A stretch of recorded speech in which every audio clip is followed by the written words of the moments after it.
என் பையன் தான் அதை பாக்குறான். நான் ஒரு தினையும் தேனும் கலந்த ஒரு லட்டு கொண்டு கொடுக்கும்போது இது நல்லா இல்ல, அந்த அண்ணன் மொறுன்னு சிக்கன் செஞ்சாங்க, நீங்க சிக்கன் செஞ்சு தரா அப்படின்னு இன்ஃப்ளூயன்ஸ் பண்றது இவங்க தான். ஒரு அம்மாவா இவங்க யோசிக்கிறது ரொம்பவே சரிதான். ஸோ குழந்தைங்களுக்கு இன்னைக்கு பிடிச்ச மாதிரியும் அட் த சேம் டைம் ஹெல்தியா இருக்கிற மாதிரி ஒரு மில்லட் பிரியாணி.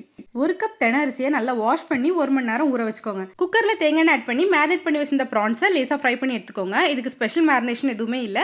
யூஸ்வலா நீங்க எப்படி மேரினேட் பண்ணுவீங்களோ அந்த மாதிரி மேரினேட் பண்ணி ஃப்ரை பண்ணி எடுத்து வச்சுக்கோங்க. தென் அந்த ஆயிலோடவே கொஞ்சமா நெய் சேர்த்துட்டு பட்டை, கிராம்பு, ஏலக்காய், பிரியாணி இலை பொரிய விட்டு ஒரு பல்லாரியை ஸ்லைஸ் பண்ணி சேர்த்து இது நல்லா ப்ரௌன் ஆகிற வரைக்கும் ஃப்ரை பண்ணிக்கோங்க.